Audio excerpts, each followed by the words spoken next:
Hello my friends, मैं नीतीश चौहान स्वागत करता हूं आपका अपने परिवार प्रतियोगी परीक्षा क्लासेस में। आइए शुरुआत करते हैं।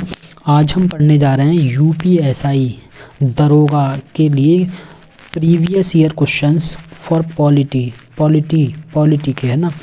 पहला टॉपिक है हमारा भारत का संवैधानिक विकास एवं संविधान से पूछे जाने वाले क्वेश्चन। पहला क्वेश्चन है, भारत के लिए एक संविधान सभा का विचार पहली बार प्रस्तुत किसने किया था? इसका मतलब यही है। तो एम.एन. रॉय ने 1934 में भारत के संविधान सभा के विचार रखने वाले सबसे पहले व्यक्ति थे। संविधान सभा के सिद्धांत का सर्वप्रथम दर्शन 1895 में स्वराज विधेयक में होता है, जिसे बाल गंगाधर तिलक के निर्देशन में तैयार किया गया था। 1924 में मोतीलाल नेहरू ने अंग्रेजी सरकार के समक्ष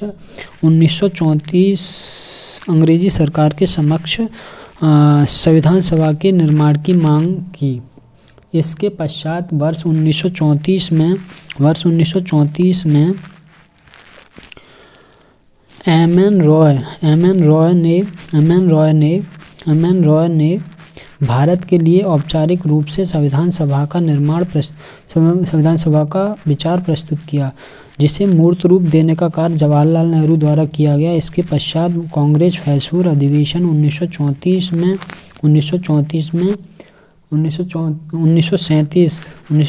संविधान सभा के अर्थ का महत्व की व्याख्या की गई। उल्लेखनीय है कि 1934 में रांची में गठित स्वराज पार्टी ने संविधान सभा के गठन की मांग सर्वप्रथम की थी। किसने की थी संविधान सभा की मांग? स्वराज पार्टी ने 1934 में।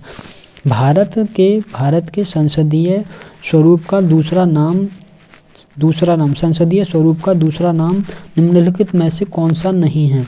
अब देखो, संसदीय स्वरूप का दूसरा नाम वेस्टमिंस्टर मॉडल हो सकता है, केंद्रीय मंडल कैबिनेट सरकार हो सकता है, उत्तरदायी शासन या सरकार हो सकता है, पर ये राजशाही शासन नहीं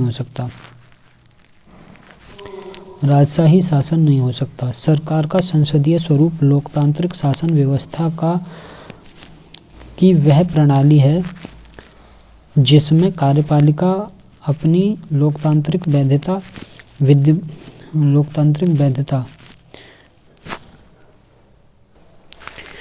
विधायिका के प्रति उत्तरदायी होती है। अतः संसदीय प्रणाली में कार्यपालिका और विधायिका एक दूसरे के परस्पर संबंधित होते हैं। इस प्रणाली में राज्य विधायिका का मुखिया राष्ट्रपति, जबकि सरकार का मुखिया प्रधानमंत्री होता है, और इसमें मंत्रिपरिषद सामूहिक रूप से लोकसभा के प्रति उत्तरदायी होती है। भारतीय संसदीय व्यवस्था में राष्ट्रपति नाममात्र की कार्यपालिका है तथा प्रधानमंत्री तथा उसका मंत्रिपरिषद या मंत्रिमंडल वास्तविक कार्यपालिका है। भारत में संसदीय व्यवस्था का स्वरूप विस्तृत रूप से ब्रिटिश संसदीय व्यवस्था से आधारित है, लेकिन ब्रिटिश संसदीय व्यवस्था में ब्रिटिश राजशाही के स्थान पर भारत में गणतंत्रीय पद्धति को अपनाया गया है। अर्थात भारत में राज्य का प्रमुख राष्ट्रपति निर्वाचित होता है, जबकि ब्रिटेन में राज्य का प्रमुख राजा या रानी आनुवंशिक होते हैं ना। किस वर्ष? तीसरा क्वेश्चन है, किस वर्ष भारतीय शासन अधिनियम 1935 में प्रावधानों के अनुसार भारत का संघीय न्यायालय स्थापित किया गया था? 1937 में भारत का संघीय न्यायालय भारत शासन अधिनियम 1935 के तहत 1 अक्टूबर 1937 को स्थापित किया गया था। इसमें कुल 7 न्यायाधीशों का प्रावधान था, लेकिन उस समय 3, जिसमें से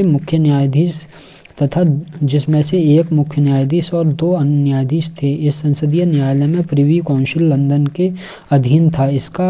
इसका अधिकार क्षेत्र प्रांतों तथा रियासतों तक विस्तृत था। चौथा क्वेश्चन है, भारतीय संविधान के निर्माताओं द्वारा किस देश के संविधान में केंद्र के पास अवशिष्ट शक्तियाँ होने की संकल्पना लिया गया है। केंद्र के पास अवशिष्ट शक्तियाँ होने की जो ऑस्ट्रेलिया या फिर अमेरिका या कनाडा या यूनाइटेड, तो ये कनाडा से लिया गया है।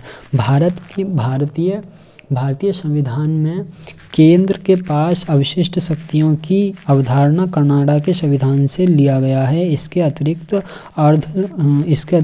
अर्ध संघात्मक सरकार भी वहीं से लिया गया है और सशक्त केंद्र की संकल्पना भी कनाडा के संविधान से ली गई है। मौलिक अधिकार और संविधान की सर्वोच्चता अमेरिका के संविधान से ली गई है। प्रस्तावना और समवर्ती सूची ऑस्ट्रेलिया के संविधान से ली गई है। सरकार का संसदीय स्वरूप एकल नागरिकता विधि का शासन ब्रिटेन के संविधान से लिया गया है। निम्नलिखित में से 5वां क्वेश्चन है, निम्नलिखित में से किस अधिनियम को मॉन्टेग्यू-चेम्सफोर्ड सुधार के रूप में जाना जाता है? तो मॉन्टेग्यू-चेम्सफोर्ड सुधार के रूप में 1919 के भारत शासन अधिनियम 1919 के एक्ट को माना जाता है। 1918 में राज्य सचिव एडविन सैमुअल मॉन्टेग्यू और वायसराय लॉर्ड चेम्सफोर्ड ने संवैधानिक सुधार की अपनी योजना तैयार की, जिसे मॉन्टेग्यू-चेम्सफोर्ड सुधार के रूप में जाना जाता है। इसके तहत 1919 के भारत शासन अधिनियम को अधिनियमित किया गया। 1921 में मॉन्टेग्यू-चेम्सफोर्ड सुधार को लागू किया गया। इस अधिनियम का एकमात्र उद्देश्य भारतीय शासन में प्रतिनिधित्व भारतीयों का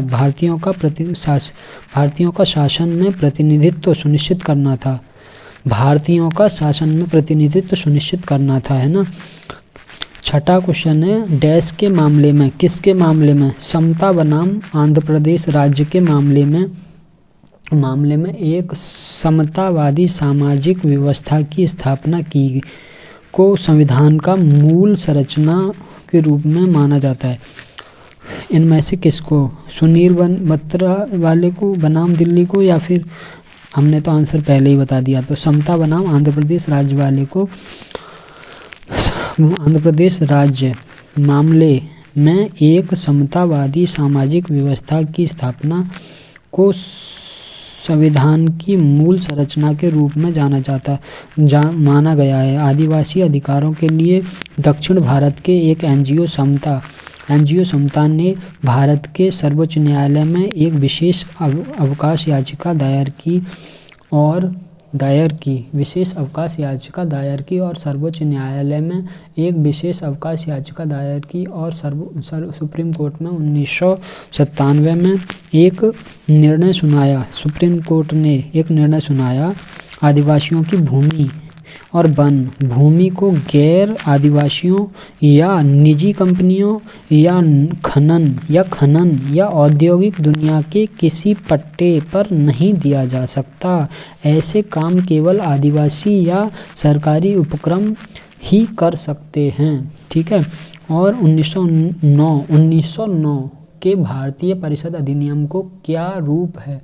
1909 के भारतीय परिषद अधिनियम को किस रूप में जाना जाता था? तो किस रूप में जाना जाता था 1909 के भारतीय परिषद अधिनियम को? मार्लेमेंटो सुधार, यानी कि 1909 यानी हम कह सकते हैं, ट्रिक बना सकते हैं कि 9 मारले, क्या मार ले? डंडे मार ले, कुछ भी मार ले, है ना।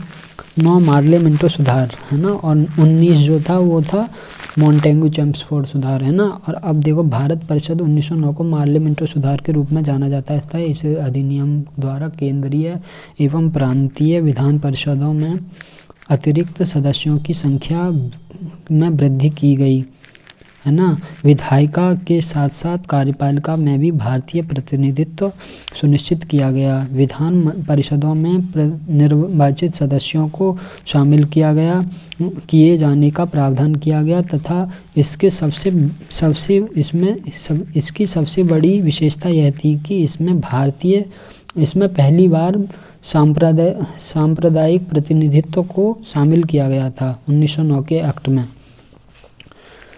भारतीय संविधान में शक्तिशाली केंद्र की अवधारणा जो कनाडियन कॉन्स्टिट्यूशन से ली गई है। भारतीय संविधान में शक्तिशाली केंद्र की अवधारणा federation of the strong centre, federation with strong centre Canada के संविधान से लिया गया है। ऑस्ट्रेलिया के संविधान में से समवर्ती सूची और ऑस्ट्रेलिया के संविधान से समवर्ती सूची और संसद के दोनों सदनों में संयुक्त बैठक, ये संयुक्त बैठक भी ऑस्ट्रेलिया के। दक्षिण अफ्रीका के संविधान में संशोधन की प्रक्रिया तथा राज्यसभा के सदस्यों का निर्वाचन किससे? दक्षिण अफ्रीका से। ब्रिटेन के संविधान में विधि का शासन, संसदीय शासन प्रणाली। ब्रिटेन के संविधान से क्या क्या लिया गया है? विधि का शासन, संसदीय शासन प्रणाली, एकल नागरिकता का आदि लिए गए हैं, है ना, एकल नागरिकता आदि लिए गए हैं। संविधान सभा के उस सदस्य का नाम बताइए जिन्होंने कहा कि हमारे संविधान की प्रस्तावना में उन बातों को अभिव्यक्त किया गया है जिनके बारे में हमने सोचा था या इतने लंबे समय से जिनका सपना देखा था। सर अल्लादी कृष्णस्वामी अय्यर ने कहा था कि हमारी संविधान प्रस्तावना में उन बातों को अभिव्यक्त किया गया है जिनके बारे में हमने सोचा था या इतने लंबे समय से जिनका सपना देखा था। अल्लादी कृष्णस्वामी अय्यर एक प्रसिद्ध न्यायविद, अधिवक्ता और शिक्षा शास्त्री थे। वे उदारवादी दृष्टिकोण के व्यक्ति थे। देश की आज़ादी के बाद वे संविधान सभा के सदस्य चुने गए। 1929 से 44 तक उन्होंने ब्रिटिशकालीन मद्रास राज्य के अधिवक्ता के रूप में कार्य किया। 10वां क्वेश्चन कह रहा है कि नई दिल्ली में पहली बार संविधान सभा की बैठक कब हुई थी? 9 दिसंबर 1946 को पहली हुई थी, तो अंतिम 24 जनवरी 1950 को हुई थी, है ना। 9 दिसंबर 1946 और अंतिम बैठक 24 जनवरी 1950 को हुई थी, है ना। अब देखो, 9 दिसंबर 1946 को संविधान सभा की प्रथम बैठक नई दिल्ली में स्थित काउंसिल चैम्बर के पुस्तकालय भवन में हुई थी। सभा के सबसे वरिष्ठ सदस्य सच्चिदानंद सिन्हा को सभा का अस्थायी अध्यक्ष चुना गया। मुस्लिम लीग ने इस बैठक का बहिष्कार किया, पाकिस्तान के लिए अलग संविधान सभा की मांग की, है ना। भारत में अध्यक्ष, स्पीकर और उपाध्यक्ष, डिप्टी स्पीकर के पद किस प्रावधान के तहत सृजित हुए हैं? भारत सरकार अधिनियम 1919, मॉन्टेग्यू चेम्सफोर्ड सुधार भी कहते हैं। भारत में लोकसभा अध्यक्ष, स्पीकर और उपाध्यक्ष, डिप्टी स्पीकर के पद भारत शासन अधिनियम 1919 के प्रावधान के तहत सृजित किया गया। भारतीय संविधान में अनुच्छेद 93 के तहत लोकसभा के अध्यक्ष और उपाध्यक्ष का प्रावधान है। इसके तहत लोकसभा यथाशीघ्र अपने दो सदस्यों को अध्यक्ष तथा और उपाध्यक्ष चुनेगी। और आर्टिकल 94 में लोकसभा अध्यक्ष और उपाध्यक्ष का पदत्याग या पद से हटाने जाने का प्रावधान किया गया है। भारतीय संविधान को कब अपनाया गया था? 26 नवंबर 1949 को भारतीय संविधान को अपनाया गया। भारतीय संविधान सभा द्वारा 26 नवंबर 1949 को अपनाया गया। 26 नवंबर 1949 को अपनाए गए संविधान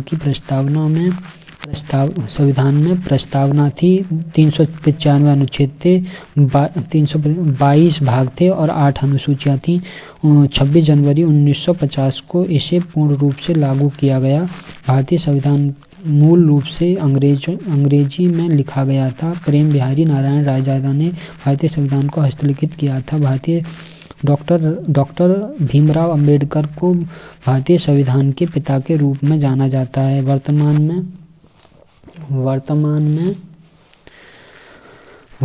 में भारतीय संविधान में 395 अनुच्छेद, 12 अनुसूचियाँ और 22 भाग हैं, है ना, 22 भाग हैं। अब देखते हैं 24 जनवरी 1950 को संविधान सभा में 284 सदस्यों के हस्तलिखित संविधान पर हस्ताक्षर किए गए, जिसमें से 15 महिलाएं थीं। 15 महिलाएं थीं, है ना, जिसमें से कितनी महिलाएं थीं? 15 महिलाएं थीं। भारत का मूल रूप संविधान प्रेम बिहारी नारायण रायजादा के हाथों से लिखा गया था, है ना। 26 जनवरी 1950 को प्रदत्त हुआ।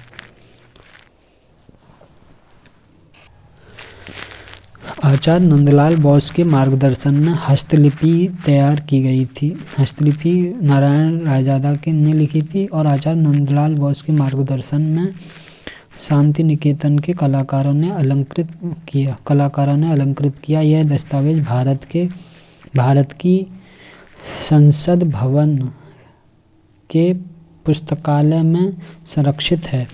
संविधान सभा से जुड़ी निम्नलिखित घटनाओं की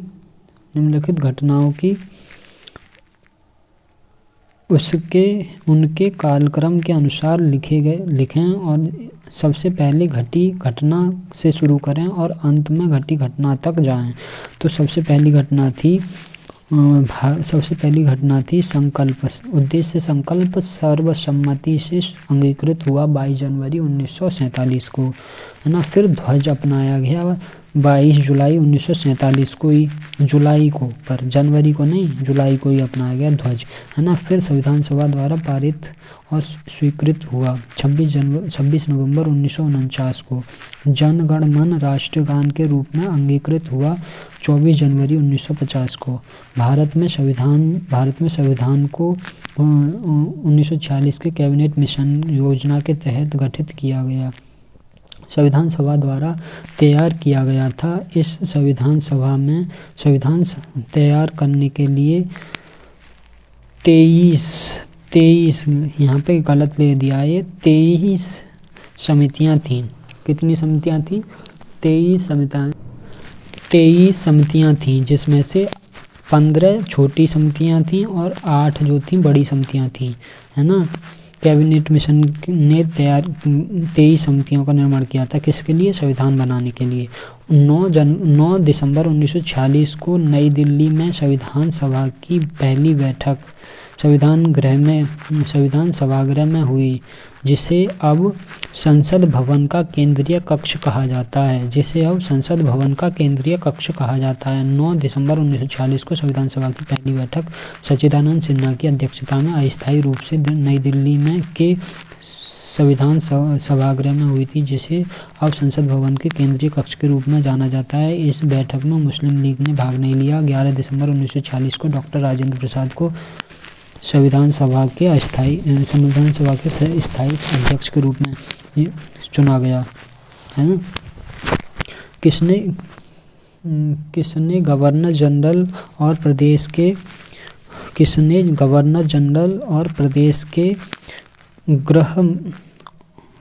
के गवर्नरों को संवैधानिक प्रमुख का दर्जा दिया था? किसने गवर्नर जनरल और प्रदेश के गवर्नरों को संवैधानिक प्रमुख का दर्जा दिया? भारतीय स्वतंत्रता अधिनियम 24 जुलाई 1947 को ब्रिटिश संसद में प्रस्तुत किया गया। 18 जुलाई 1947 ईस्वी को स्वीकृत किया गया। इसके प्रमुख प्रावधानों के तहत भारत और पाकिस्तान 2 डोमिनियन स्टेट की स्थापना, दोनों देशों के लिए अलग अलग संविधान सभा का गठन, गवर्नर जनरल तथा प्रदेशों के गवर्नरों को संवैधानिक दर्जा दिया गया था। संविधान सभा का अंतिम सत्र कब आयोजित हुआ था? 24 जनवरी 1949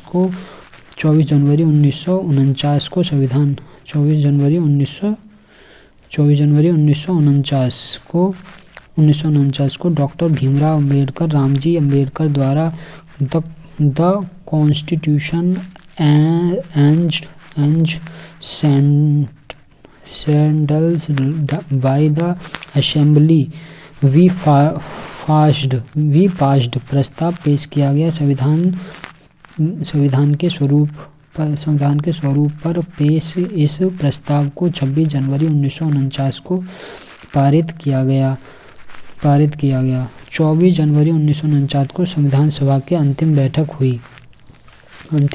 हुई है ना। 24 जनवरी 1950 को है ना संविधान सभा की अंतिम बैठक हुई। इसके बाद संविधान सभा ने 26 जनवरी 1950 को से 51-52 में हुए आम चुनावों के बाद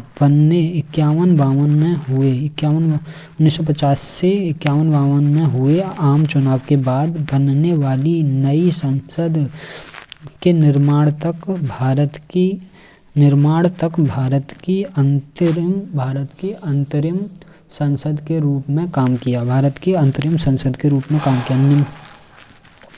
निम्नलिखित में से कौन सा भारत के संविधान के बारे में सही है, यानी कि कौन सा सही है? यह दुनिया में किसी भी संप्रभु देश का सबसे लंबा लिखित संविधान है। किसी भी संप्रभु देश का संसद संविधान को निरस्त कर सकती है, संसद नहीं कर सकती, ऐसा नहीं है। वह संसदीय सर्वोच्चता प्रदान करता है, संवैधानिक सर्वोच्चता नहीं। ये भी गलत है, तो पहला सही है ना, पहला सही है। भारत का संविधान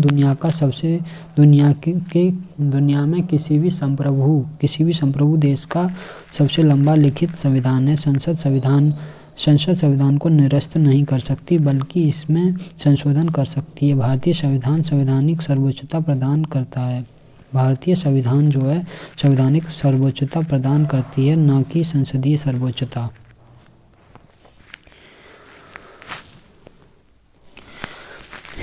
21वां क्वेश्चन है, मोस्ट इम्पोर्टेंट क्वेश्चन है। डैश ने पहली बार देश में प्रत्यक्ष चुनाव की शुरुआत की? कौन से अधिनियम ने प्रत्यक्ष चुनाव की शुरुआत की? इसके द्वारा कुछ सम्मति लोगों को उनकी संपत्ति, कर अथवा शिक्षा के आधार पर मताधिकार अथवा शिक्षा के आधार पर मताधिकार दिया गया। 1919 के एक्ट में दिया गया था। 1919 के मॉन्टेग्यू चेम्सफोर्ड सुधार के नाम से जाना जाता है। इस अधिनियम के द्वारा देश में पहली बार प्रत्यक्ष चुनाव की शुरुआत हुई। अधिनियम के द्वारा कुछ सीमित लोगों को उनकी संपत्ति, कर, शिक्षा के आधार पर मताधिकार। इस अधिनियम की कुछ मुख्य विशेषताएं निम्नलिखित हैं। केंद्र में द्विसदनात्मक विधायिका, प्रांतों में द्वैत शासन, लोक सेवा आयोग का गठन, सांप्रदायिक आधार पर सिखों, भारतीय ईसाइयों, आंग्ल भारतीयों व यूरोपियों के लिए पृथक निर्वाचन, है ना। और वैधानिक आयोग का गठन। निम्नलिखित में से 22वां क्वेश्चन हम देख रहे हैं। निम्नलिखित में से कौन सा संविधान सभा के बारे में सही है? संविधान का मसौदा तैयार करना ही संविधान सभा का एकमात्र उद्देश्य था, तो ये गलत है। एक बार जब संविधान अस्तित्व में आता है संविधान सभा भंग कर दी जाती है। संविधान अस्तित्व में आता है तो संविधान सभा भंग कर दी जाती है। हाँ, बिल्कुल सही बात है। संविधान सभा का कार्य है कि संविधान बनाना, और जब वो अस्तित्व में आ जाता है तो संविधान सभा तो भंग होगी। तो बी ऑप्शन सही है, केवल बी सही है। और ये हमारा सी में दे रखा। कैबिनेट मिशन योजना के तहत संविधान सभा का गठन किया गया। इसका मुख्य कार्य संविधान का मसौदा तैयार करना था। है ना। किंतु इसके अतिरिक्त इसके कुछ अन्य कार्य भी किए, जैसे अधिनियमित कानून को निर्णय लेने की प्रक्रिया में शामिल किया गया। मई 1949 में ब्रिटिश राष्ट्रमंडल में ब्रिटिश राष्ट्रमंडल में भारत की सदस्यता को स्वीकार कर मंजूरी दी थी। इसके द्वारा राष्ट्रगान, राष्ट्रगीत, राष्ट्रीय ध्वज, राष्ट्रगान, राष्ट्रगीत, राष्ट्रध्वज को अपनाया गया। ध्यातत्व है कि 24 जनवरी 1950 को भारतीय संविधान की अंतिम बैठक 24 जनवरी 1950 को भारतीय संविधान सभा की अंतिम बैठक हुई एवं संविधान सभा भंग कर दी गई। अतः बी ऑप्शन सही है ना। 23वां क्वेश्चन क्या कहता है, भारत का संविधान सभा द्वारा प्रारूपित किया गया था और 16 मई 1946 को कैबिनेट मिशन प्लान के अंतर्गत इसे कार्यान्वित किया गया। भारतीय संविधान सभा के सदस्यों का चयन प्रादेशिक असेंबली द्वारा आनुवंशिक प्रतिनिधित्व प्रणाली के एकल हस्तांतरित मत द्वारा किया गया था। इस समय संविधान सभा में के सदस्यों की कुल संख्या 389 थी। संविधान सभा के सदस्यों की संख्या कितनी थी? 389 थी। भारत में संविधान सभा द्वारा प्रारूपित किया गया था। भारत का संविधान सभा द्वारा प्रारूपित किया गया था। 16 मई 1946 को कैबिनेट मिशन के अंतर्गत इसे कार्यान्वित किया गया। संविधान सभा के सदस्यों का चयन प्रादेशिक असेंबली द्वारा आनुवंशिक प्रतिनिधित्व प्रणाली के एकल हस्तांतरीय मत पद्धति के द्वारा किया गया था। इस समय संविधान सभा में सदस्य 389 थे। वह कौन से नेता थे जो केंद्रीय विधान सभा के अध्यक्ष थे और 1946 से लेकर 1947 तक फिर वे संविधान सभा के अध्यक्ष बने और तत्पश्चात वे लोकसभा के अध्यक्ष भी बने। वे कौन से नेता थे, है ना?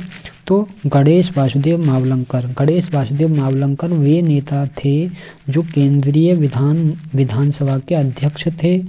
केंद्रीय विधानसभा के अध्यक्ष थे 1946 से लेकर 47 तक। फिर वे संविधान सभा के अध्यक्ष कौन? गणेश वासुदेव मावलंकर संविधान सभा के अध्यक्ष बने 46 से 47 तक। तत्पश्चात वे लोकसभा के अध्यक्ष भी बने। भारतीय संविधान लागू होने से पहले भारत का प्रशासन मूल रूप से किस दस्तावेज के अनुसार होता था? तो भारतीय शासन अधिनियम 1935 के तहत भारतीय संविधान लागू होने से पहले भारत का प्रशासन मूल रूप से भारतीय शासन अधिनियम 1935 के दस्तावेज के अनुसार होता था। इस अधिनियम में 321 धाराएं थीं और 10 अनुसूचियां थीं। इसकी विशेषता थी कि अखिल भारतीय संघ, प्रांतीय स्वायत्तता, केंद्र में द्वैत शासन की स्थापना, संघीय न्यायपालिका की स्थापना। अधिनियम का प्रमुख उद्देश्य भारत सरकार को ब्रिटिश सरकार के अधीन लाना था। अतः भारत सरकार के अधिकारों का स्रोत ब्रिटिश सम्राट था। हालांकि 1935 के अधिनियम में प्रांतीय स्वतंत्रता जिसे कुछ उपयोगी और महत्वपूर्ण सुधार शामिल थे। जिसमें प्रांतीय स्वतंत्रता जैसे कुछ उपयोगी और महत्वपूर्ण सुधार शामिल थे। फिर भी भारत शासन अधिनियम 1935 भारत के संवैधानिक विकास का वह बिंदु था जहां से पीछे की ओर नहीं लौटा जा सकता था। प्रांतीय स्वतंत्रता जैसे कुछ उपयोगी और महत्वपूर्ण सुधार शामिल थे। फिर भी भारतीय संविधान अधिनियम 1935 भारत के संविधान के विकास का वह बिंदु था जहां से पीछे की ओर नहीं लौटा जा सकता था, है ना। अब देखते हैं भारत के संविधान के कौन से, अब यहाँ पर क्या लिखा है, कौन से भाग रूस के लिए कहाँ क्या है, कौन से भाग भारत के संविधान के कौन से भाग रूस के रूस से लिए गए हैं। पी है ना, पी जबकि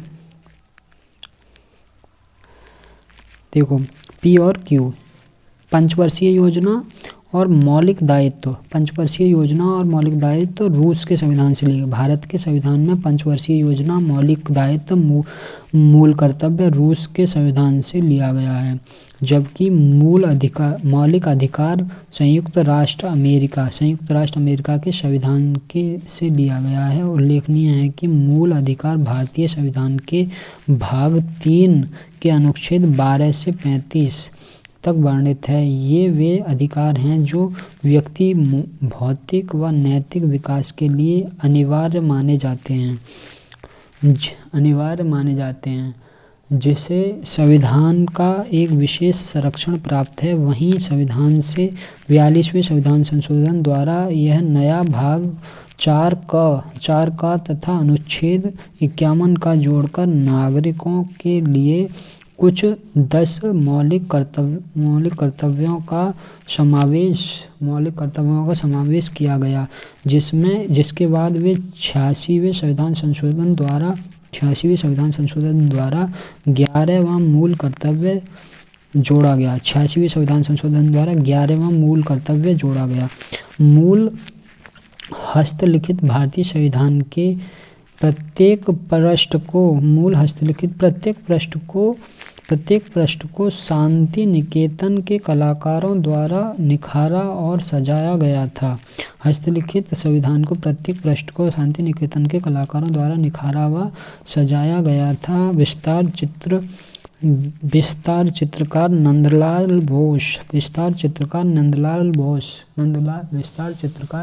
नंदलाल बोस ने भारतीय संविधान की मूल प्रति को अपने चित्रों से सजाया। 221 पेज के इस दस्तावेज के हर पन्ने पर 221 पेज का था हमारा संविधान, है ना।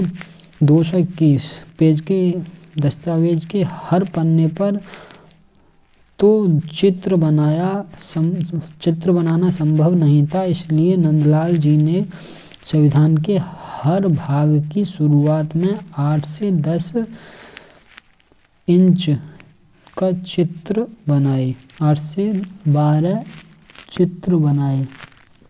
इंच के चित्र बनाए, ऐसे है शायद। निम्नलिखित कार्यों में से कौन सा संविधान सभा द्वारा नहीं किया गया था? देखो कौन सा नहीं किया था। राष्ट्रमंडल में भारत की सदस्यता का अनुमोदन किया। भारत की संविधान सभा ने राष्ट्रमंडल में भारत की सदस्यता का अनुमोदन किया, है ना। राष्ट्रगान और राष्ट्रीय गीत को अंगीकृत किया और इसने राष्ट्रीय ध्वज को अंगीकृत किया। देश के प्रथम प्रधानमंत्री के रूप में जवाहरलाल नेहरू को चुना। ये संविधान सभा ने नहीं चुना था, है ना। भारतीय संविधान सभा द्वारा संविधान सभा का निर्माण को अतिरिक्त निम्न कार्य किए। संविधान सभा ने अतिरिक्त निम्न कार्य किए। 1949 में राष्ट्रमंडल भारत की सदस्यता का सत्यापन 22 जुलाई 1947 को राष्ट्रध्वज को अपनाया गया। 24 जनवरी 1950 को राष्ट्रगान और राष्ट्रीय गीत को अपनाया गया। 24 जनवरी 1950 को राजेंद्र प्रसाद को राष्ट्रपति के रूप में चुना गया। जवाहरलाल नेहरू को भारतीय जनता द्वारा प्रधानमंत्री चुना गया था, ऐसा नहीं था। जबकि मेरे हिसाब से महात्मा गांधी के उससे बन गए थे, पर भारतीय जनता ने उन्हें कहीं नहीं चुना। हम आगे बढ़ते हैं और देखते हैं अगला क्वेश्चन है 29वां क्वेश्चन है अगला। 29वां क्वेश्चन क्या कहता है? भारत और बांग्लादेश के बीच भूमि सुधार समझौते LVA के हस्ताक्षर होने के बाद बांग्लादेश के साथ कुछ विशेष अंतः क्षेत्रों की अदला बदली करने तथा अंतः क्षेत्रों के निगरानी को नागरिकों को नागरिकता देने के लिए संविधान की किस अनुसूची में संशोधन की आवश्यकता थी। तो सी, पहली अनुसूची, भारतीय संविधान की प्रथम अनुसूची में भारतीय संघ के घटक राज्य, भारतीय संघ के घटक राज्यों एवं संघ शासित एवं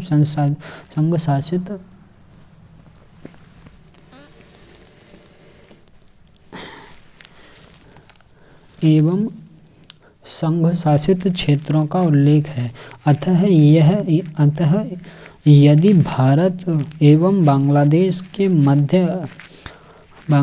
मध्य अंतः क्षेत्रों का अदला बदली हेतु समझौते को लागू किया जाता है तो प्रथम अनुसूची में संशोधन की आवश्यकता होगी। भारतीय संविधान में 100वां संशोधन अधिनियम इसी विषय से संबंधित है और 2015 में पारित किया जा चुका है।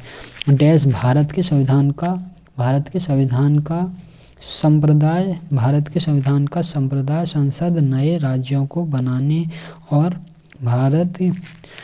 डी ऑप्शन अनुच्छेद 3 भारत के संविधान का संप्रदाय संसद नए राज्यों को बनाने और बदलने, कानूनी सीमाओं या मौजूदा कानूनों के नाम में उपयुक्त कानून बना।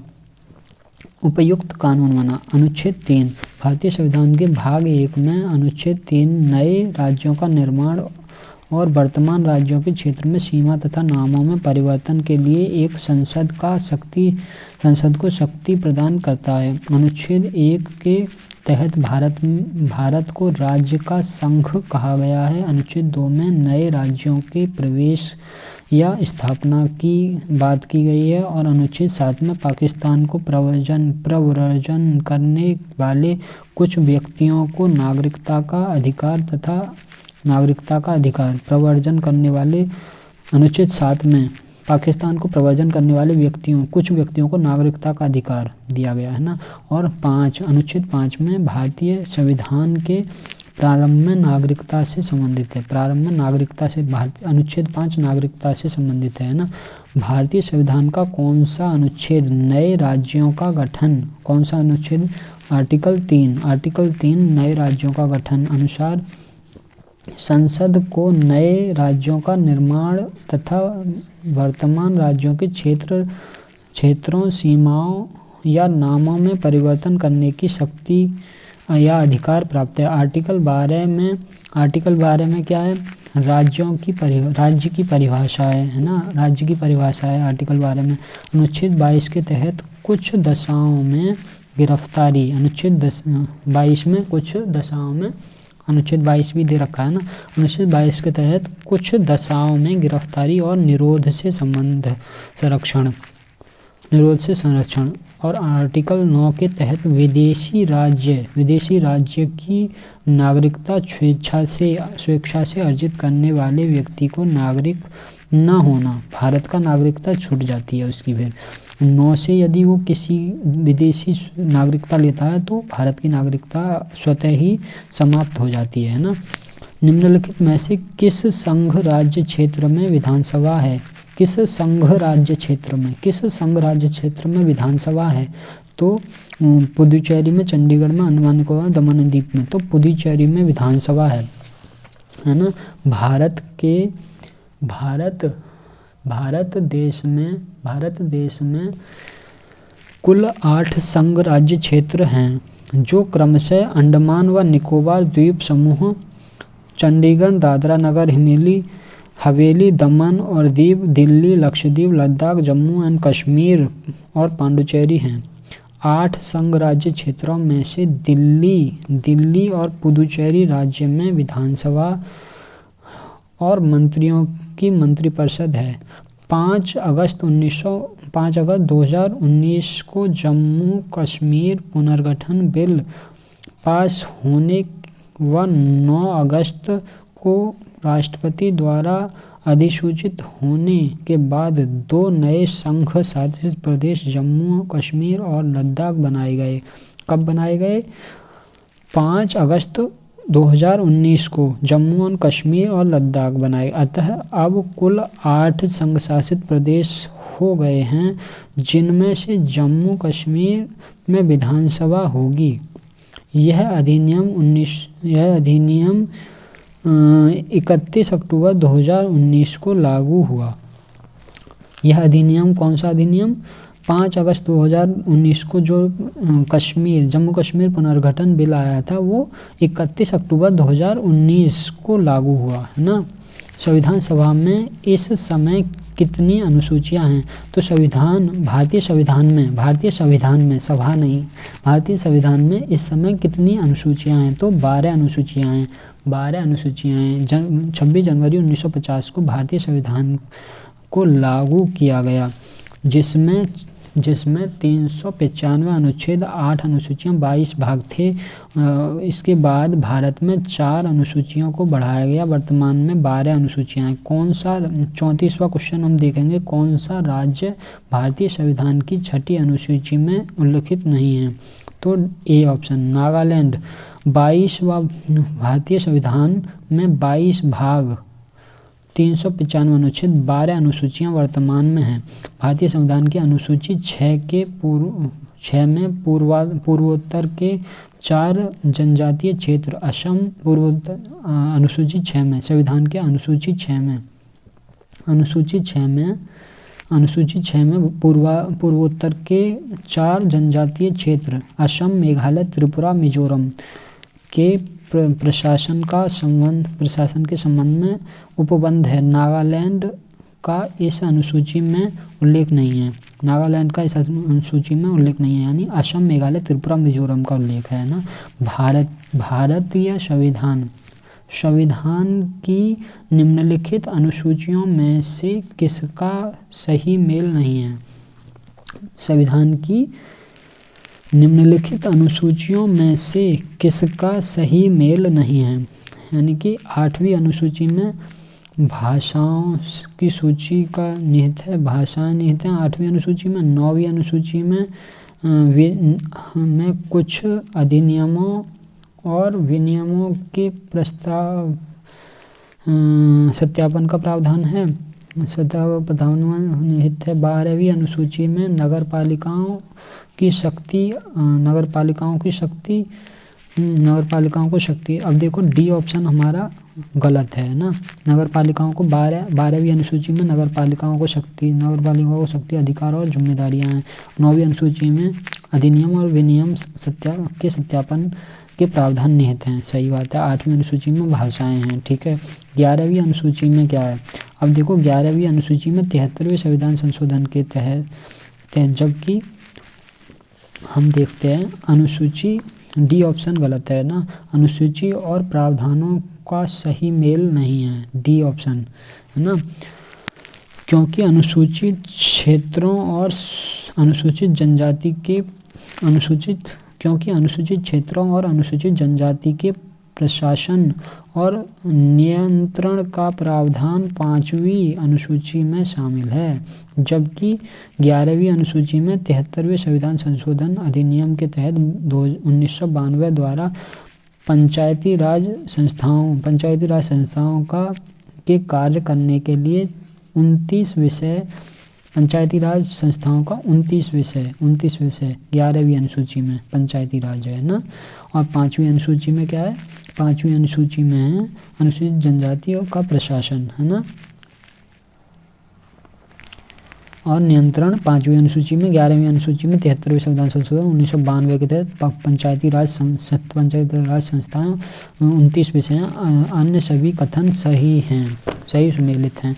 राज्यसभा में भारत के प्रत्येक राज्य के लिए सीटों के आवंटन का भारत के संविधान की डैश अनुसूची में उल्लेख किया गया है, यानी कि डी ऑप्शन 4थी अनुसूची में, है ना। संविधान। अब देखो पहला क्वेश्चन है हमारा, 36वां क्वेश्चन है, पहला नहीं है, 36वां क्वेश्चन है हमारा। राज्यसभा में 36वां क्वेश्चन है। राज्यसभा में भारत के प्रत्येक राज्य के लिए सीटों के आवंटन का भारत में संविधान संविधान की अनुसूची में संविधान की किस अनुसूची में उल्लेख है वो पूछा गया है। तो राज्यसभा में सीटों का आवंटन जो है अनुसूची 4 में है। अनुसूची 4 में क्या है? राज्यसभा में सीटों का आवंटन।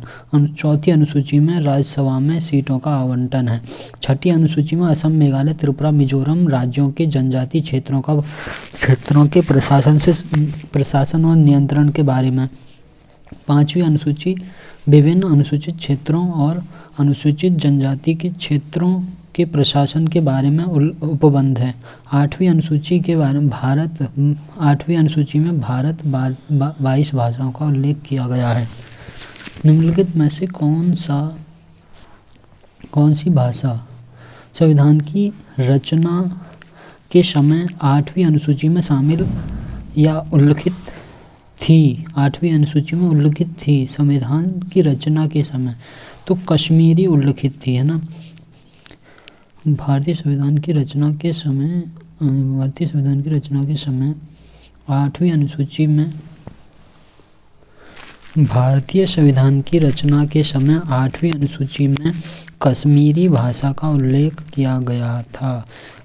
21वें संविधान संशोधन के अधिनियम 1900 के तहत 21वें संविधान संशोधन 1967 के तहत सिंधी भाषा को जोड़ा गया। फिर 92वें संविधान संशोधन के 21 के बाद 72 और हुआ था 21 के बाद 72वें संविधान संशोधन के तहत जोड़ी गई थी 3 भाषाएं, नमक, नेपाली, मणिपुर, कोंकणी। और 92वें संविधान संशोधन के तहत फिर 2003 में मैथिली, संथाली, डोंगरी, बोडो, डोंगरी, मैथाली, संथाली ऐसे पढ़ते हैं, बोडो, डोंगरी, मैथाली, संथाली, है ना, को शामिल किया गया। कश्मीरी भाषा संविधान की रचना के समय 8वीं अनुसूची में उल्लिखित थी। राज्य और केंद्र शासित प्रदेशों की सूची भारत के संविधान की राज्य और केंद्र शासित प्रदेशों की सूची भारत के संविधान की कौन सी अनुसूची में शामिल है ना, उल्लिखित है। तो पहली अनुसूची में राज्य और केंद्र शासित प्रदेशों की सूची पहली अनुसूची में शामिल है, ठीक है। शपथ और अभिपुष्टि के रूपों का भारत के संविधान की शपथ तीसरी अनुसूची में उल्लेख किया गया है। शपथ और अभिपुष्टि के रूप का भारत के संविधान की तीसरी अनुसूची में उल्लेख किया गया है ना। शपथ और अभिपुष्टि का वर्णन भारत के संविधान की तीसरी अनुसूची में संघ राज्यों के मंत्रियों, उच्च न्यायालय के न्यायाधीश, भारत के नियंत्रक, महालेखा परीक्षक, संसद के सदस्यों, राज्य विधानमंडल के सदस्यों द्वारा ली जाने वाली शपथ प्रतिज्ञा का प्रारूप है। कौन सी अनुसूची में? तीसरी अनुसूची में, है ना। और भारत के राष्ट्रपति अनुच्छेद 60 में, उपराष्ट्रपति 69 में तथा राज्यपाल जो है 159 अनुच्छेद के राष्ट्रपति 60 के तहत, उपराष्ट्रपति 69 के तहत और राज्यपाल 159 के अनुरूप शपथ लेता है। आर्टिकल 159 के अनुरूप शपथ लेता है ना। जब संविधान को पहली बार अपनाया गया था तब इसमें कितने अनुच्छेद थे? तो 395 अनुच्छेद थे, है ना। 395 अनुच्छेद थे। जब संविधान को पहली बार अपनाया गया था इसमें 395 अनुच्छेद, 8 अनुसूचियाँ। वर्तमान में अनुच्छेदों की संख्या 395 ही है, बल्कि अनुसूचियों की संख्या 12 हो गई है। किसके मार्गदर्शन में भारत के संविधान को मूल दस्तावेज हस्तनिर्मित संविधान की गई थी? डी ऑप्शन, नंदलाल बोस के मार्गदर्शन में संविधान के मूल दस्तावेज में हस्तनिर्मित संविधान की गई थी, है ना। नंदलाल बोस का जन्म 1892 में बिहार के मदुरै नगर में हुआ था। उन्होंने जवाहरलाल नेहरू के आग्रह पर भारतीय संविधान के मूल प्रति को अपने चित्रों से सजाया। किसके आग्रह पर? जवाहरलाल नेहरू के आग्रह पर। किसने सजाया? नंदलाल बोस ने सजाया। बिहार में हुआ था इनका जन्म, है ना। इस संविधान में 22 भागों के चित्रों को बनाने में 4 वर्ष लगे।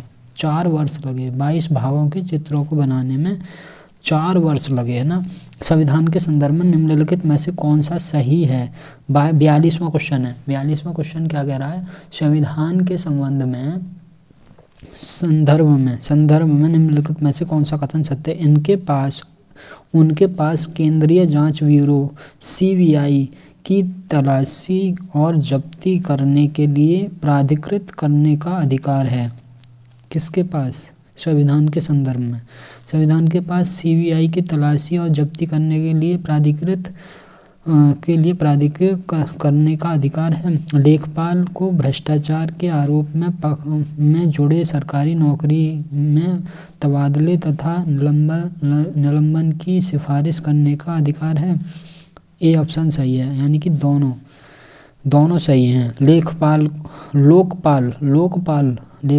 लोकपाल को भ्रष्टाचार के आरोप से जुड़े सरकारी नौकरी के तबादले अथवा निलंबन की सिफारिश करने का अधिकार किसको है? संविधान को है। और केंद्रीय जांच ब्यूरो की तलाशी जब्ती करने के लिए प्राधिकृत करने का अधिकार संविधान देता है ना। संविधान के संदर्भ में उनके पास केंद्रीय जांच ब्यूरो को तलाशी और जब्ती करने के लिए प्राधिकृत करने का अधिकार है। और लोकपाल को भ्रष्टाचार के आरोप से जुड़े सरकारी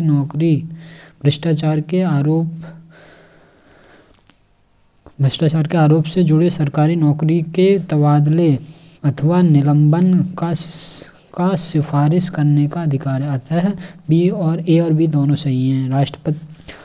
संविधान के अनुसार इनमें से कौन सी भारत की राष्ट्रीय भाषा है? भारत की राष्ट्रीय भाषा कोई भाषा नहीं है। भारत की कोई राष्ट्रीय भाषा नहीं है। भारत की स्वतंत्रता के पश्चात हिंदी राजभाषा का दर्जा प्राप्त है। हिंदी को राजभाषा का दर्जा प्राप्त हुआ 14 सितंबर 1949 को हिंदी को संवैधानिक रूप से राजभाषा घोषित किया गया। इसलिए प्रत्येक वर्ष 14 सितंबर को हिंदी दिवस के रूप में मनाया जाता है। संविधान में भाग 17 में 343 से 351 तक राजभाषा के बारे में वर्णन है। अतः स्पष्ट है कि हिंदी भाषा को राष्ट्रभाषा नहीं बल्कि राजभाषा है। हिंदी भाषा राष्ट्रभाषा नहीं बल्कि राष्ट्रभाषा। यूनाइटेड किंगडम की संसद के कौन से अधिनियम के बारे में कहा जाता है कि वो भारत में उदार तानाशाही और जुम्मेदार सरकार की उत्पत्ति के अंत को दर्शाता है? एक बार और पढ़ते हैं। यूनाइटेड किंगडम की संसद के कौन से अधिनियम के बारे में कहा जाता है कि वो भारत के उदार तानाशाही और जुम्मेदार सरकार की उत्पत्ति के अंत को दर्शाता है? तो भारत शासन अधिनियम 1935, 1813, चार्टर अधिनियम 1813, भारत शासन अधिनियम 1919, भारत शासन अधिनियम 1915। भारत शासन अधिनियम 1915, 1919, 1813 चार्टर, और ये 4 ऑप्शन दिए गए हैं। तो पहला कौन सा ऑप्शन सही है हम देख लेते हैं। सी ऑप्शन सही है। यूनाइटेड किंगडम की संसद के भारत सरकार अधिनियम 1919 के बारे में कहा गया है कि वह अधिनियम भारत की उदार तानाशाही और जुम्मेदार सरकार की उत्पत्ति के अंत को दर्शाता है। भारत शासन अधिनियम 1919 मॉन्टेग्यू चेम्सफोर्ड सुधार भी कहा जाता है। इस अधिनियम में सर्वप्रथम उत्तरदायी शासन शब्द स्पष्ट प्रयोग किया गया था। इस अधिनियम के द्वारा केंद्र में द्विसदनात्मक विधायिका स्थापित की गई। इस अधिनियम के मुख्य विशेषता प्रांतों में एक आंशिक उत्तरदायी सरकार स्थापना करना था। इसके लिए प्रांतों में द्वैत शासन प्रणाली को लागू किया गया। 45वां क्वेश्चन है को भारत यानी कि 26 जनवरी 1950 को भारत राजतंत्र को समाप्त करने वाला राष्ट्रमंडल का पहला देश बन गया। हालांकि इस निर्णय के बावजूद इसने कॉमनवेल्थ की सदस्यता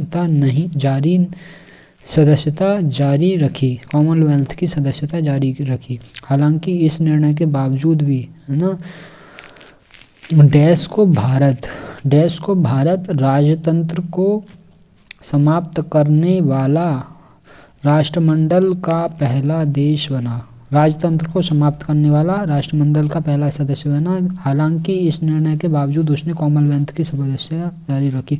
26 जनवरी 1950 को 26 जनवरी 1950 को भारत ने राजतंत्र समाप्त करने वाला राष्ट्रमंडल का पहला देश था। निर्णय के बावजूद भारत कॉमनवेल्थ की सदस्यता जारी रखी। राष्ट्रमंडल उन देशों का संगठन है जो कभी ब्रिटिश साम्राज्य के अधीन थे। वर्तमान राष्ट्रमंडल की स्थापना लंदन घोषणा पत्र के द्वारा स्थापित 1949 में ईस्वी में की गई थी। राष्ट्रमंडल की स्थापना लंदन घोषणा पत्र द्वारा 1949 में की गई थी। इसका मुख्यालय लंदन में था। लंदन में वर्तमान में राष्ट्रमंडल के सदस्य देशों की संख्या 56 है। राष्ट्रमंडल के सदस्यों की संख्या 56 है। ग्रैनविल ऑस्टिन द्वारा पढ़ा गया एक शब्द जिसका अर्थ है ऐसी व्यवस्था जो मजबूत केंद्रीय सरकार को जन्म देती है, लेकिन इसका मतलब यह नहीं है कि प्रदेशों की सरकारें जो केंद्रीय नीतियों का कार्यान्वयन करती हैं कमज़ोर पड़ जाती हैं। इसका सहकारी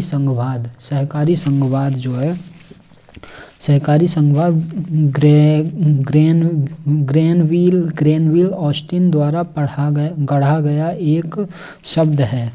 सहकारी संघवाद ग्रैनविल ऑस्टिन द्वारा गढ़ा गया एक शब्द है जिसका अर्थ है एक ऐसी व्यवस्था जो मजबूत केंद्रीय सरकार को जन्म देती है, लेकिन इसका मतलब यह नहीं है कि इससे प्रदेशों की सरकारें जो केंद्रीय नीतियों का कार्यान्वयन करती हैं वो कमज़ोर पड़ जाती हैं। इसका मतलब ये नहीं है ना।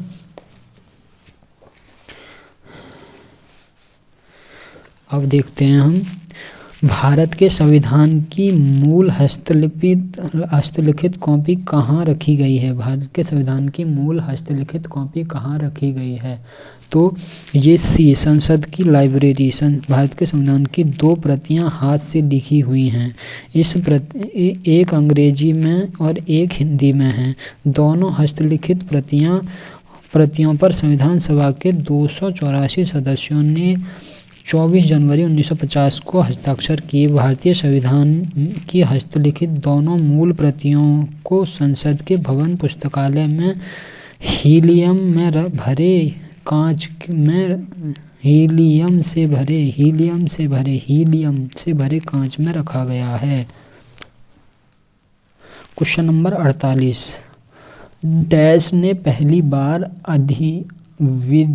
विधायिका में द्विसदनीय व्यवस्था लागू की। भारतीय सरकार अधिनियम, जिसे मॉन्टेग्यू-चेम्सफोर्ड सुधार भी कहा जाता है। प्रमुख प्रावधान: सांप्रदायिक निर्वाचन प्रणाली का विस्तार, सिखों, आंग्ल भारतीय, यूरोपियों, ईसाइयों के तक कर दिया गया। सांप्रदायिक निर्वाचन प्रणाली का विस्तार सिखों, आंग्ल, यूरोपियों और ईरानियों। प्रांतों में द्वैत शासन प्रणाली लागू किया गया, अर्थात प्रांतीय विषयों को आरक्षित हस्तांतरित विषयों में बांटा गया, है ना। आरक्षित विषय प्रांतीय गवर्नर एवं उसकी कार्यकारी परिषद के तहत रखे गए। हस्तांतरित विषय विधायिका के प्रति उत्तरदायी मंत्रियों के पास था।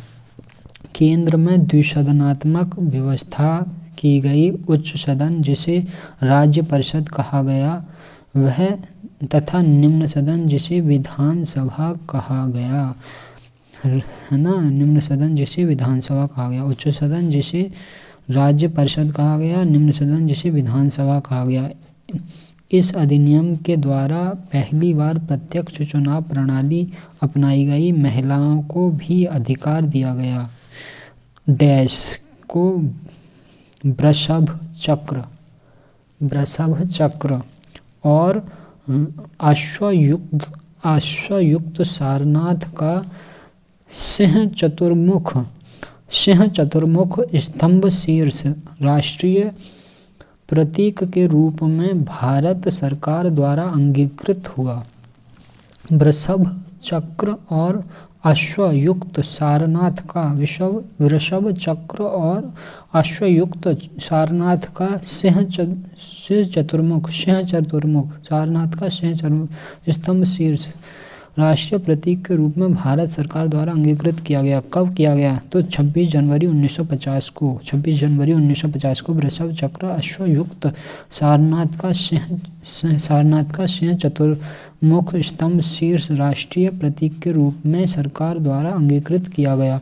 भारत के संविधान का अनुच्छेद 66 किसके संबंधित है? भारत के संविधान का अनुच्छेद 66 किससे संबंधित है? उपराष्ट्रपति का चुनाव आर्टिकल 66, है ना। भारत के संविधान में अनुच्छेद 66 भारत के उपराष्ट्रपति के निर्वाचन से संबंधित है। भारत का उपराष्ट्रपति संसद के उच्च सदन राज्यसभा का पदेन सभापति। उपराष्ट्रपति भारत के उच्च सदन भारत का उपराष्ट्रपति संसद के उच्च सदन राज्यसभा का पदेन सभापति होता है। उपराष्ट्रपति राज्यसभा का सदस्य नहीं होता, अतः इसे मतदान का अधिकार नहीं होता है, बल्कि सभापति के रूप में निर्णायक मत देने का अधिकार उसे प्राप्त है। भारत में प्रथम उपराष्ट्रपति डॉक्टर एस राधाकृष्णन थे। भारत के प्रथम उपराष्ट्रपति डॉक्टर एस राधाकृष्णन थे। वर्तमान में भारत के उपराष्ट्रपति जगदीप धनखड़ हैं ना। अब जगदीप धनखड़ भी हट गए हैं भाई, अब नए बने हैं उपराष्ट्रपति। भारत के पहले उपराष्ट्रपति कौन थे? Doctor S Radhakrishnan. और वर्तमान में राष्ट्रपति हैं, उपराष्ट्रपति वर्तमान में उपराष्ट्रपति हैं सीपी राधाकृष्णन वर्तमान में, है ना।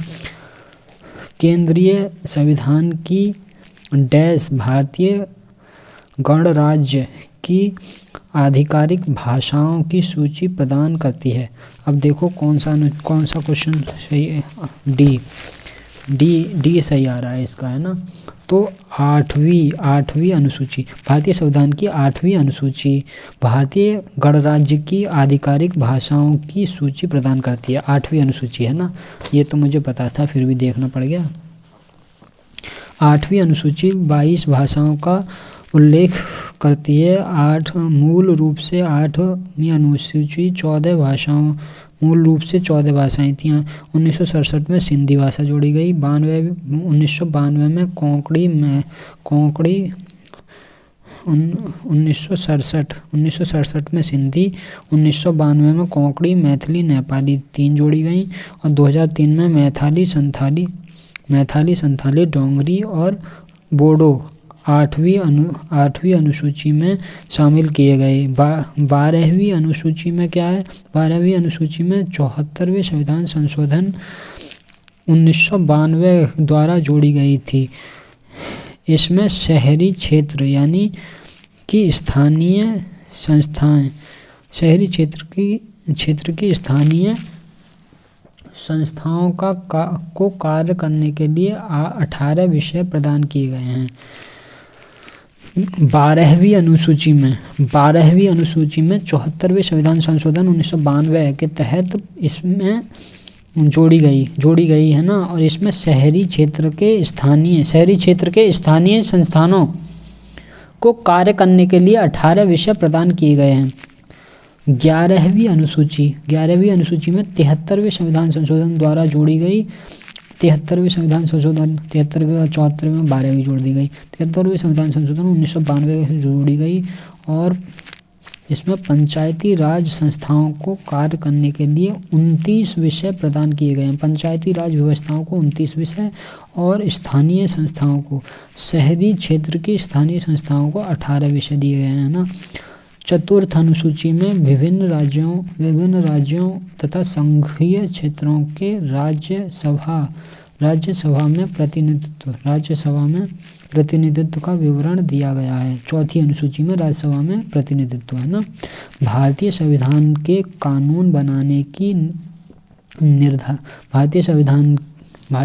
में कानून बनाने की निर्धारित प्रक्रिया काफ़ी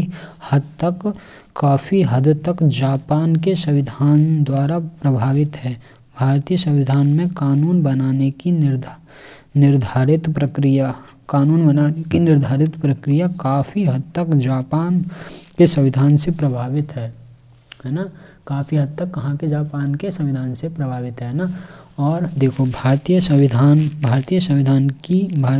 में कानून बनाने की निर्धारित शक्ति काफ़ी हद तक जापान के संविधान से प्रभावित है। विधि द्वारा स्थापित प्रक्रिया जापान के संविधान से ली गई है। विधि द्वारा स्थापित प्रक्रिया, विधि का शासन तो ब्रिटेन के संविधान से लिया गया है। विधि द्वारा स्थापित प्रक्रिया जो है जापान के संविधान से ली गई है। आयरलैंड के संविधान से राज्यसभा में 12 सदस्यों का मनोनयन कहाँ से लिया गया है? आयरलैंड से क्या लिया गया है? 12 सदस्यों का मनोनयन आयरलैंड से लिया गया है। दक्षिण अफ्रीका से लिया गया। संविधान में संशोधन और की प्रक्रिया शामिल की गई। आपातकालीन उपबंध जो हैं जर्मनी के संविधान से शामिल किए गए।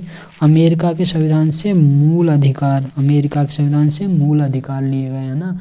और न्यायपालिका की स्वतंत्रता जो है और न्यायिक पुनरीक्षण या पुनर्विलोकन का सिद्धांत सर्वोच्च न्यायालय और उच्च न्यायालयों में न्यायाधीशों को पद से हटाया जाना और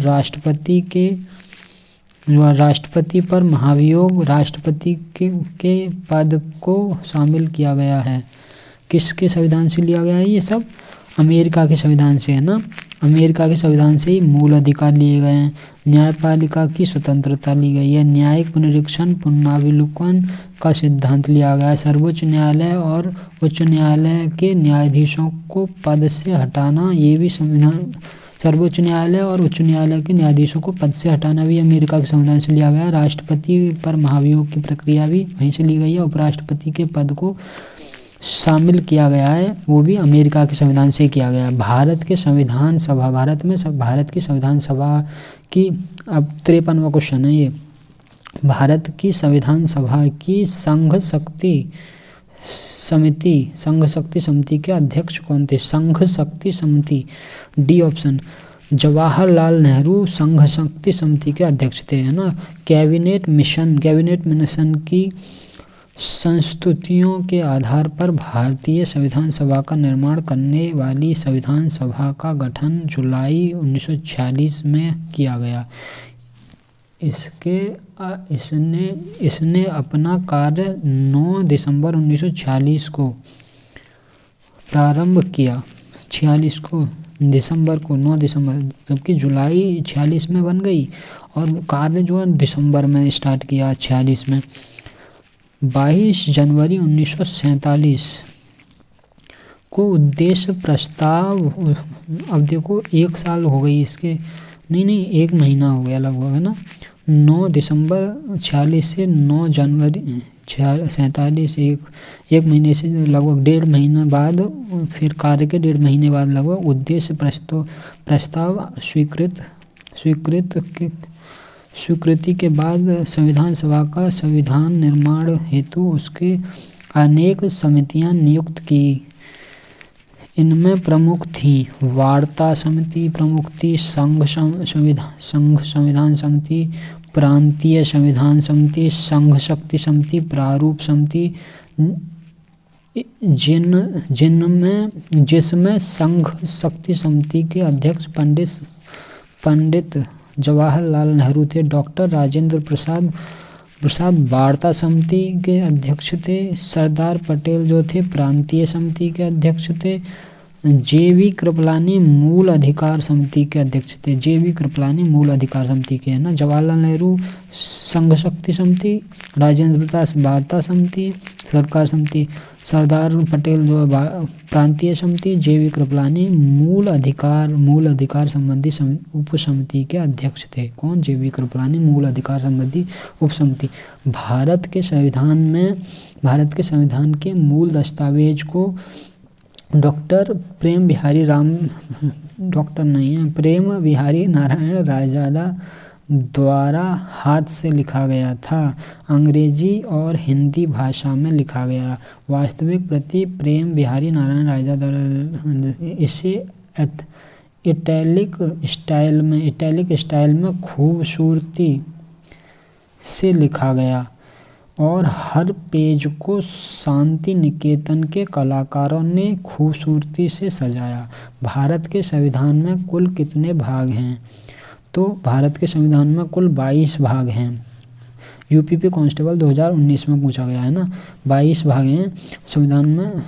संविधान सभा द्वारा अंगीकृत किया गया था। कब? 26 जनवरी 1949 को भारतीय संविधान जो है अंगीकृत किया गया था। कुल 22 भाग, 395 अनुच्छेद, 8 अनुसूचियां थी। वर्तमान में अनुसूचियों की संख्या 12 है। भारत एक है सी धर्मनिरपेक्ष राष्ट्र। भारत एक धर्मनिरपेक्ष राष्ट्र है। पंथनिरपेक्ष का अर्थ है कि सरकार किसी भी धर्म को राज्य धर्म की मान्यता या संगठन प्रदान नहीं करेगी। सरकार जो है किसी को राजधर्म की मान्यता नहीं देगी, किसी भी धर्म को राजधर्म की मान्यता नहीं देगी सरकार। ये पंथनिरपेक्ष का अर्थ या धर्मनिरपेक्ष का अर्थ है कि सरकार किसी भी संगठन या ग्रुप या फिर किसी भी धर्म को राजधर्म की किसी भी धर्म को राजधर्म की मान्यता या संगठन प्रदान नहीं करेगी, मान्यता या संरक्षण प्रदान नहीं करेगी। वह सभी धर्मों के साथ समान व्यवहार करेगी। भारतीय संविधान 42वें संविधान संशोधन 1976 के द्वारा संविधान की प्रस्तावना में समाजवादी, पंथनिरपेक्ष और अखंडता शब्द जोड़ा गया है। 42वें संविधान संशोधन 1976 में पंथनिरपेक्ष, समाजवादी, अखंडता शब्द जोड़ा गया। धर्मनिरपेक्ष का अर्थ है राज्य सरकार द्वारा किसी धर्म को स्वीकार नहीं किया जाना, है ना। राज्य का अपना कोई धर्म नहीं होता, बल्कि सभी धर्मों के प्रति राज्य समान भाव रखता है। धर्मनिरपेक्ष या पंथनिरपेक्ष शब्द 42वें संविधान संशोधन 1976 के तहत प्रस्तावना में शामिल किया गया। भारत का गणतंत्र है। भारत एक गणतंत्र है। इसका अर्थ है भारत एक गणतंत्र है। भारत में वंशानुगत शासन नहीं है, यानी कि गणतंत्र यानी जनता का शासन है। गणतंत्र अर्थात जहाँ शासन तंत्र है। शासन तंत्र में सैद्धांतिक रूप से देश के सर्वोच्च पद पर आम जनता में से कोई चुना हुआ व्यक्ति पदासीन हो सकता है। सर्वोच्च पद पर आम जनता में से कोई भी चुना हुआ व्यक्ति पदासीन हो सकता है। इसके तहत शासन तंत्र जो होता है, इसके तहत शासन तंत्र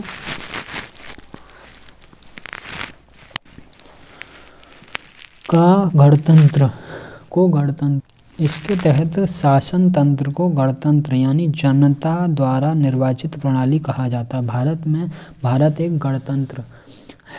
एक गणतंत्र है। इसका यह अर्थ है कि भारत वंशानुगत शासन नहीं है, यानी कि वंश के अनुसार शासन यहाँ पर नहीं चलेगा, इसका अर्थ ये है ना।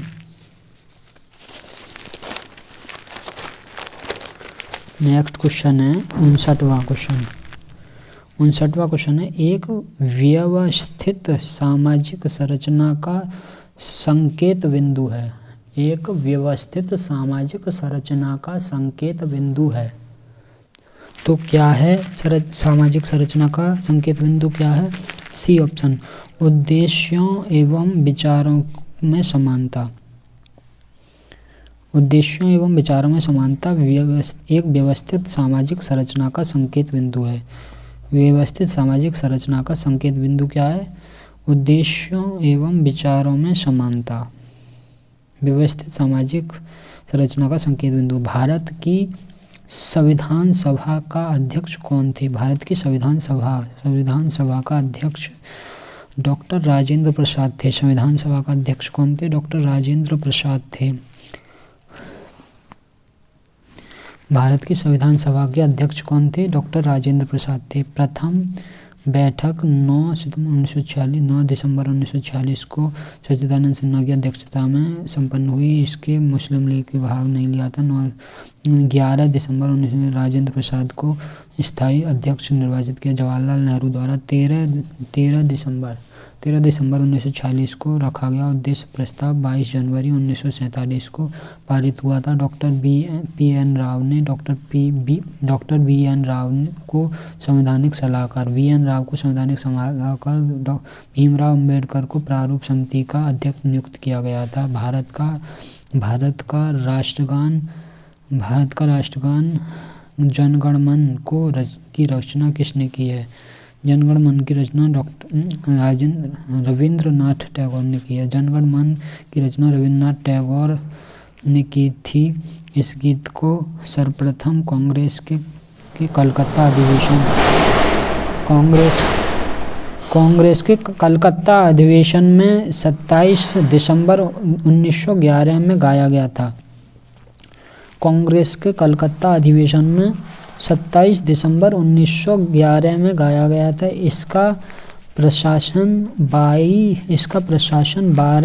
1912 में सर्वप्रथम तत्वबोधिनी पत्रिका में हुआ था।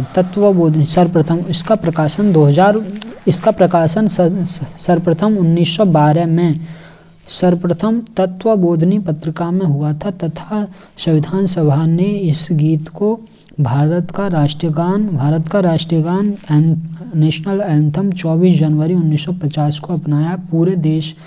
पूरे गीत में 5 पद हैं, लेकिन प्रथम पद में ही राष्ट्रीय गान पूरे गीत में 5 पद हैं, लेकिन प्रथम पद को ही राष्ट्रगान के रूप में अपनाया गया है। पूरे पद में कितने गीत हैं? पूरे पद में कितने पद हैं? पूरे गीत में 5 पद हैं, लेकिन प्रथम पद को ही राष्ट्रगान के रूप में अपनाया गया है। इसकी गायन अवधि 52 सेकंड है। किस मामले में आत्मरक्षा का अधिकार उपलब्ध नहीं होगा? किस मामले में आत्मरक्षा का अधिकार उपलब्ध नहीं होगा? तो लोक सेवक द्वारा किया गया कार्य जो होगा आत्मरक्षा के अधिकार उपलब्ध नहीं होगा।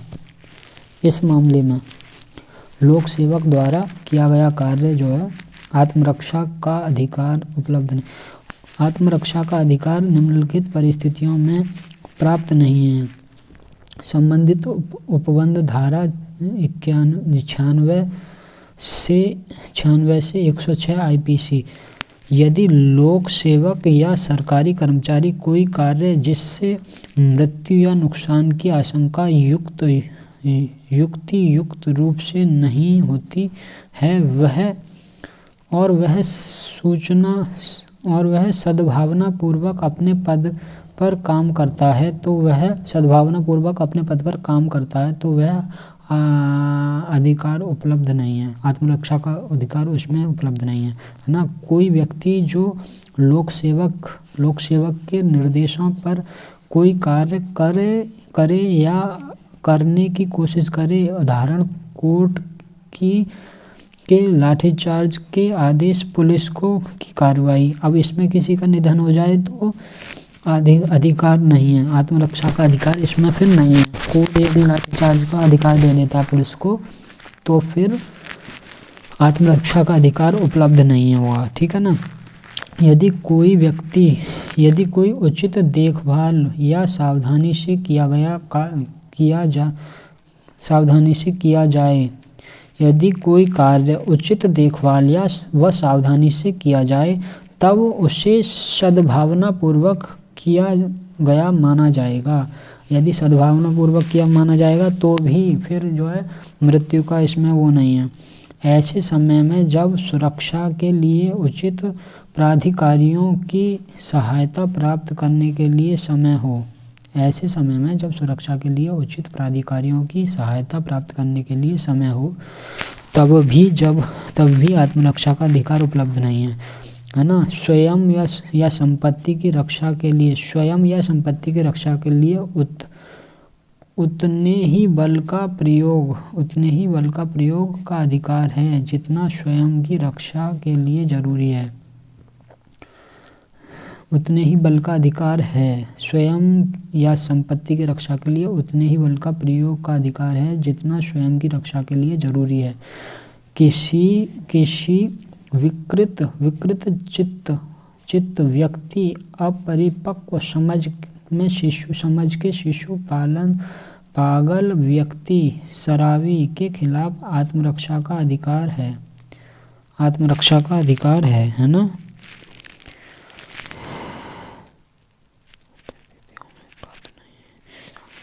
और देखो, किसी आक्रमण करने वाले को जान से मारा जा सकता है अगर उस हमलावर से मौत, बलात्कार, अप्राकृतिक कार्य, अपहरण आदि की आशंका है तो उसे मारा जा सकता है। वहाँ पर आत्मरक्षा का अधिकार उपलब्ध नहीं है, ठीक है ना। आत्मरक्षा का अधिकार है। आत्मरक्षा का अधिकार क्या है? उपरोक्त सभी तो अपने शरीर के प्रति अपराध से प्रतिरक्षा, अपने शरीर के प्रति अपराध से प्रतिरक्षा आत्मरक्षा का अधिकार है। दूसरे के शरीर की प्रतिरक्षा भी आत्मरक्षा का अधिकार है। चोरी, लूट आदि अपराध से प्रतिरक्षा आत्मरक्षा का भारतीय दंड संहिता की धारा 96 से 106 प्राइवेट प्रतिरक्षा के अधिकार के संबंध में उपबंध करती है तथा धारा 97 निम्न उपबंध करती है। व्यक्ति स्वयं की रक्षा किसी भी हमले या अंकुश के विरुद्ध कर सकता है, साथ ही दूसरे की शरीर की प्रतिरक्षा भी कर सकता है। व्यक्ति स्वयं की संपत्ति की रक्षा किसी भी चोरी, डकैती, शरारत, आपराधिक अत्याचार के विरुद्ध कर सकता है। भारत का गणतंत्र का इसका अर्थ है कि भारत में वंशानुगत शासन नहीं होगा। गणतंत्र का मतलब है भारत में वंशानुगत शासन नहीं होगा, है ना। सी किसी भी गणतंत्र में राज्य प्रमुख हमेशा प्रत्यक्ष अथवा अप्रत्यक्ष रूप से जनता द्वारा एक निश्चित समय के लिए चुनकर आता है। भारत एक गणतंत्र है, इसका अर्थ है कि भारत में वंशानुगत शासन नहीं होगा, क्योंकि भारत का प्रमुख राष्ट्रपति चुनाव के जरिए चुनकर आता है। इसका चुनाव 5 वर्षों के लिए अप्रत्यक्ष चुनाव प्रणाली के द्वारा किया जाता है। भारत का संविधान लागू होने के समय इसमें कितने अनुच्छेद और कितनी अनुसूचियां थीं?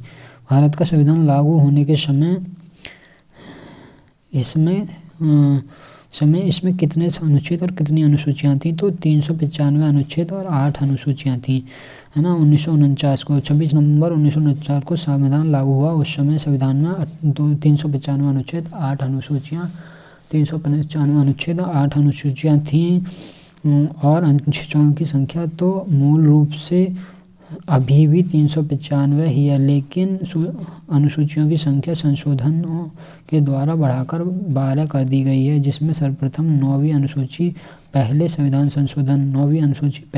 संशोधन जून 1951 के द्वारा जोड़ी गई। आगे क्रम से 12 तक इसको बढ़ाया गया है ना। भारतीय संविधान का निर्माण किस सभा द्वारा किया गया था? भारतीय संविधान का निर्माण संविधान सभा द्वारा किया गया था। कैबिनेट मिशन योजना के आधार पर प्रांतीय विधानसभाओं के सदस्यों द्वारा अप्रत्यक्ष निर्वाचन प्रणाली से गठित संविधान सभा अप्रत्यक्ष निर्वाचन प्रणाली से गठित अप्रत्यक्ष निर्वाचन प्रणाली से गठित संविधान सभा द्वारा किया गया था, जिसमें स्थायी अध्यक्ष डॉक्टर राजेंद्र प्रसाद स्थायी अध्यक्ष तथा इसके पहली बैठक में 9 सितंबर 1900 सदस्यों की संख्या 389 थी, जिसमें 15 महिलाएं थीं। संविधान सभा को किस दिन अंगीकृत अधिनियमित आत्मार्पित किया गया था? भारतीय संविधान को किस दिन अंगीकृत अधिनियमित और आत्मार्पित किया गया था? किस दिन, है ना। तो बी मिति मार्गशीर्ष शुक्ल सप्तमी मिति मार्गशीर्ष शुक्ल सप्तमी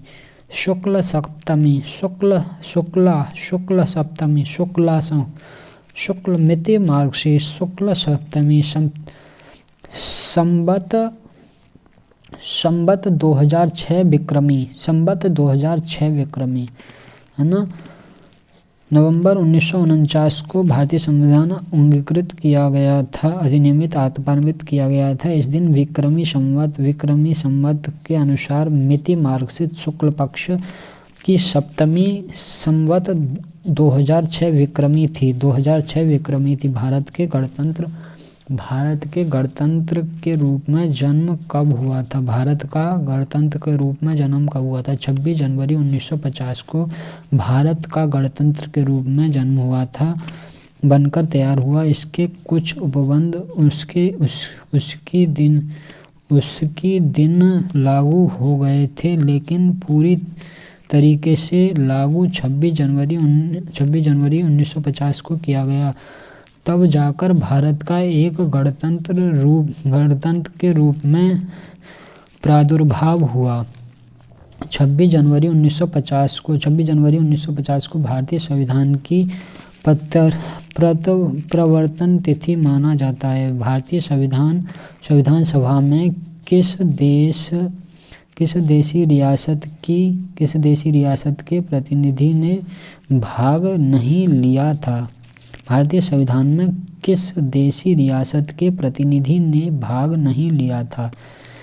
तो हैदराबाद के। भारतीय संविधान सभा में किस देशी रियासत के प्रतिनिधि ने भाग नहीं लिया था? तो भारतीय संविधान निर्माण प्रक्रिया के दौरान